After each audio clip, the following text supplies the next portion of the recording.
Tak rela dengan anjloknya harga telur di pasaran, para peternak ayam protes dengan cara membagi-bagikan 5.000 paket telur secara gratis kepada warga Blitar, Jawa Timur.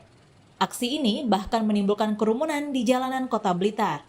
Menurut koordinator aksi, peternak bahkan mengalami kerugian puluhan juta rupiah per bulannya. Dia setelah musim PPKM ini kan terus turun terus jatuh. Itu yang membuat kami semua menjadi prihatin. Harganya berapa sekarang saat ini, Mbak?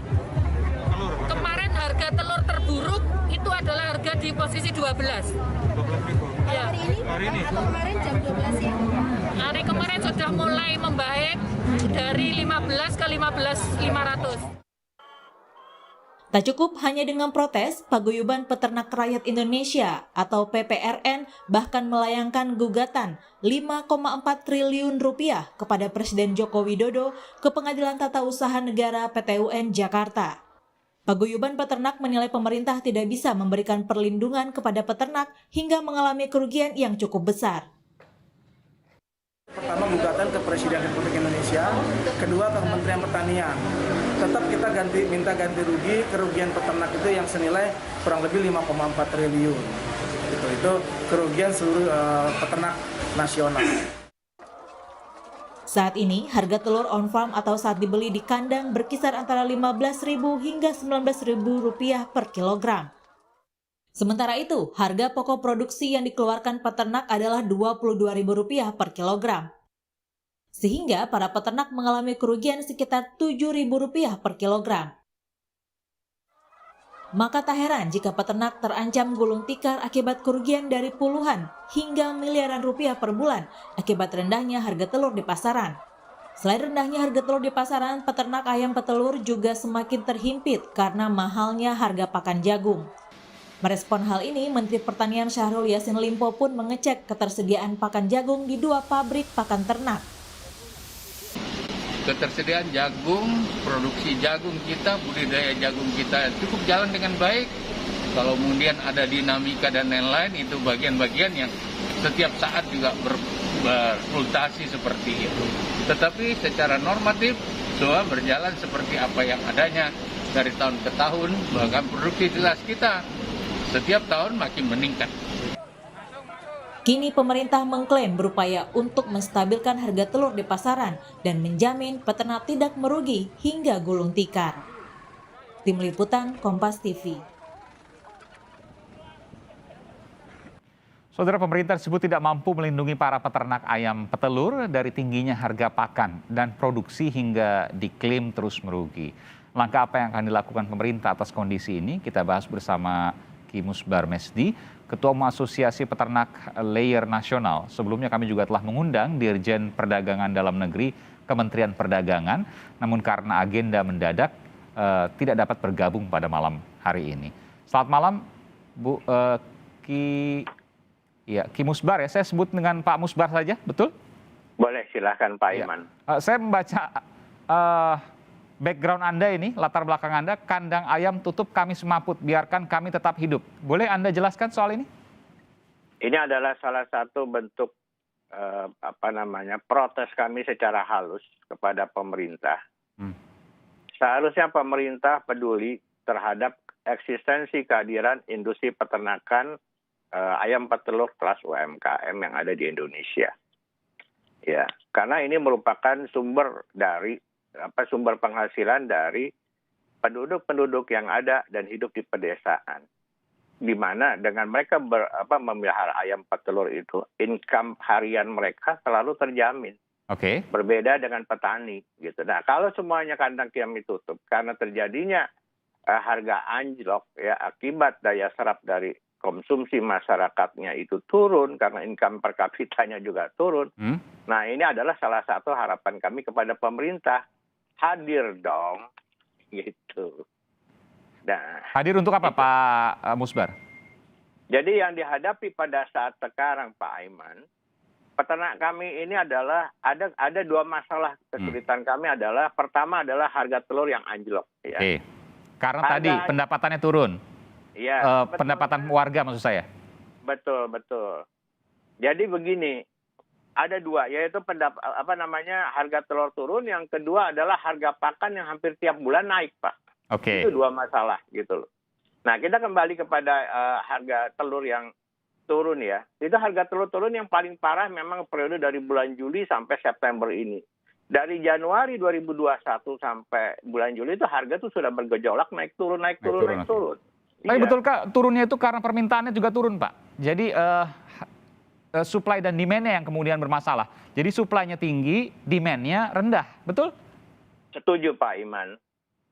Karena kalau kami hitung dari konsumsi per kapita yang tadinya tahun 2020 itu 18,51 kilo per kapita, kami hitung berdasarkan dari data-data yang ada, itu tinggal turun sekitar 30% ya. Jadi sekitar 11,32 kilo lah gitu loh. Kenapa bisa terjadi seperti itu? Karena yang menyerap dan membeli telur kami itu tinggal dari konsumsi rumah tangga dan industri rumah tangga, ya seperti catering dan lain-lain. Sedangkan dari sektor industri lain kayak misalnya industri wisata, terus PHRI, tutup, iya. Mereka tutup semua. Hotel tutup, jadi telurnya ya permintaannya sedikit begitu ya? Betul. Oke, Dan yang satu lagi adalah industri mamin, Pak, makanan minuman. Iya, tapi kan sekarang sudah mulai bergerak, Pak. Apakah ada peningkatan? Kalau kita lihat adalah DKI Bandung itu baru dibuka dan itu syaratnya hanya 25%. Ya, hanya 25% pengunjungnya. Nah, kalau kita lihat 25%. Iya. Kalau hotel kan udah 50%, Pak. Yang lain juga udah 50%, restoran. Tapi belum ada daya serap yang nyata, Pak, sampai sekarang. Oke. Gitu loh. Oke. Permasalahannya kan baru dimulai. Iya. Baru dimulai. Untuk harga jagung sebenarnya naiknya masih wajar, tapi karena permintaannya turun jadi beban, begitu ya? Enggak juga ya. Enggak juga? Harga jagung itu meningkat, ya. Itu dari Januari juga, dari tahun lalu malah meningkatnya. Biasanya bermain di 5.000, itu naik di Januari 2021 itu harga udah di kisaran 57, 58. Oke. Nah, pada waktu bulan Maret 2021, Kementerian Perdagangan melakukan Zoom meeting dengan kami para koperasi peternak ayam petelur ini. Dan waktu itu juga kita mengundang Ketua Dewan Jagung. Kita mengeluhkan harga jagung ini meningkat terus, kok nggak turun-turun, ada apa ini? Gitu loh. Nah, Ketua Dewan Jagung waktu itu sudah menyampaikan di Maret 2021 bahwa jagung pada mulai bulan Agustus sampai Desember 2021 itu akan bermasalah. Karena terjadinya perubahan musim tanam dan perubahan pola tanam sama komoditi yang ditanam. Kenapa bisa begitu? Wong lahan yang dipakai untuk nanam jagung sama ladang yang dipakai untuk nanam berambang dan lain-lain itu sama, Pak. Nggak ada lahan yang khusus untuk nanam jagung gitu loh. Jadi menggunakan lahannya itu bergantian. Oke, baik. Jadi jagungnya naiknya harganya tinggi, pakan ternaknya tinggi, yang hasilnya telurnya itu nggak ada yang beli, kurang lebih begitu ya? Itu yang kemudian terjadi. Iya, itu dua sisi. Iya, saya ke Bung Firman Subagio. Bung Firman, anggota DPR dari fraksi Partai Golkar, Komisi 4 soal peternakan dan pertanian juga. Bung Firman? Ya, selamat malam. Ya. Salam sehat. Iya, salam sehat selalu, Bung Firman. Bung Firman, apa yang bisa Anda cermati dari sini? Ini sampai kemudian Pak Musbar ini menyampaikan dalam latar belakang kandang ayam tutup, kami semaput, biarkan kami tetap hidup. Memang ini masalah yang sangat dilematis ya. Nah, prinsipnya ini kan semua orang kan mengendaki kalau bisa kan menikmati hasil karyanya semaksimal mungkin. Yeah. Petani jagung juga begitu, kalau bisa doanya itu setelah panen mereka itu harganya bisa setinggi-tingginya. Nah, peternak juga sama. Setelah mereka panen dari telur dan unggas yang dipotong, kalau bisa harganya juga yang setinggi-tingginya. Nah, persoalan-persoalan ini sudah menjadi persoalan klasik yang setiap saat muncul. Yeah. Tidak hanya telur, tidak hanya jagung, tapi ada bawang merah, ada kedelai, ada jagung, ada yang namanya beras, itu selalu. Karena apa? Karena komoditi jagung ini kan menjadi komoditi yang sangat strategis sekarang ini. Mana di tingkat kebutuhan dunia juga mulai meningkat dan di dalam negeri juga meningkat. Kenapa? Karena ada kebutuhan besar, salah satunya tidak hanya untuk peternak tradisional konvensional, tetapi ada industri pakanan ternak yang membutuhkan pasokan jagung itu cukup besar.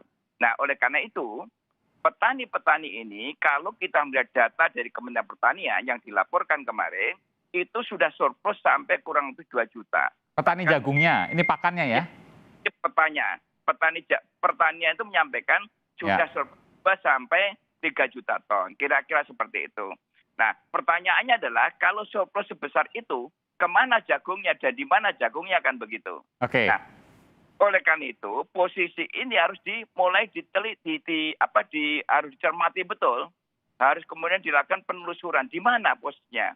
Nah, saya tanya kepada petani-petani jagung yang ada di daerah, saya telepon satu persatu, saya tanya, bagaimana dengan harga jagung? Wah, kami nikmat, Pak, harganya cukup tinggi sekali sekarang, 6.500. Iya, tapi efeknya yang menjadikan peternak itu adalah makanannya jagung ya, untuk ayam-ayam dan sebagainya, itu yang kena batunya.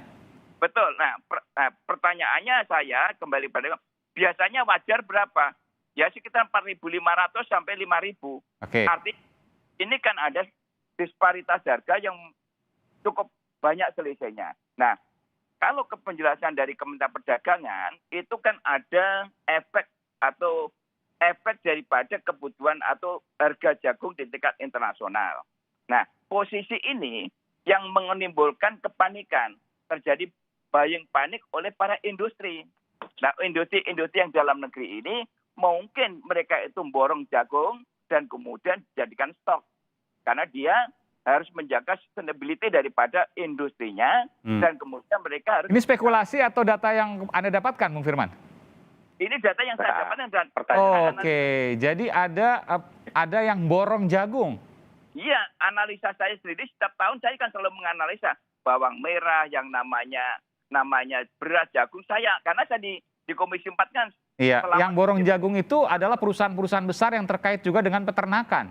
Peternakan, karena mereka itu adalah sebagai produsen makanan ternak. Nah, dia khawatir kalau harga internasional naik, maka dia borong. Oleh karena itu banyak juga petani kita ini yang sifatnya ekspor. Nah, di samping itu petani kita kan banyak mengalami problem. Cari benih kadang-kadang susah, dan kemudian tiba-tiba kayak kemarin tahun lalu itu hama tikus muncul. Semua jagung yang udah saya panen menjadi gagal. Oleh karena saya sudah mengusulkan alternatif kepada pemerintah. Maka pemerintah harus membuat standar harga atas, harga bawah. Sehingga kalau di atas bawah itu nilai keekonomisan petani harus untung. Kalau di harga atas itu jangan sampai terjadi seperti sekarang, melebihi yang tidak wajar. Ya, mudah-mudahan ini kan anggota DPR sudah tahu masalahnya apa, sehingga kemudian bisa membantu segera apa yang kemudian akan disampaikan oleh pemerintah, termasuk juga mengawal soal ini. Terakhir singkat saja Pak. Cari solusi bersama, karena semua harus hidup ini. Betul. Semua harus hidup, betul. Baik peternak maupun petaninya, itu yang kemudian harus diperhatikan juga. Juga warganya yang menjadi konsumen, ya. Itu juga jangan dilupakan juga. Saya ingin ke Pak Musbar, terakhir Pak Musbar. Pak Musbar, sampai berapa lama lagi para peternak bisa bertahan? Kalau dibilang sampai berapa lama lagi peternak bisa bertahan, ya, saya sudah menyampaikan berkali-kali kepada teman-teman, ya, bahwa kita harus melakukan rekapitulasi aset dan equity-nya, gitu loh. Ada berapa yang sudah bangkrut, Pak? Ada yang bangkrut, Pak? Yang jelas populasi sekarang udah berkurang 30%, Pak. Kemana itu berkurangnya? Tutup semua? 30% itu? Karena semakin banyak mereka piara ayam, semakin besar kerugiannya. Bayangkan semakin banyak yang dimakan, tapi harga telurnya di 13.000. Jadi ayam-ayamnya dikemanain itu, Pak? Diafkir, Pak. Apa artinya Pak diafkir itu, Pak? Dikeluarkan, dijual. Oh, pasar gitu loh. Ada berapa satu perusahaan, satu peternak misalnya, punya berapa ayam itu? Jadi peternak kami dari kelas 1.000 ekor sampai 500.000 ekor tuh ada. Jadi 30%-nya dijual semua itu ya, 1.000 ekor, 100.000 ekor mungkin? Iya, secara bertahap. Padahal daya serap dari ayam afkir kita itu rendah sekali pada saat pandemi ini. Masyarakat nggak punya uang gitu. Jadi yang kedua adalah apa? kerugian kita ini per hari itu 52 miliar, Pak. Total semua ya? Tahu nggak? Iya, karena kita ada di 12 provinsi. Baik, Gitu Pak. loh. Baik, terima Coba kasih Pak 52 Musbar. miliar Ini itu. tentu menjadi pesan yang penting untuk disampaikan. Sekali lagi turut prihatin dan semoga ada langkah cepat yang akan juga dikawal oleh DPR nanti dan juga pemerintah. Kita akan cermati sama-sama. Terima kasih Pak Musbar, Asosiasi Terima dari kasih, Peternak Ayam, dan juga Bung Firman Subagio dari anggota DPR fraksi Partai Golkar di Komisi 4. Terima kasih, sehat selalu.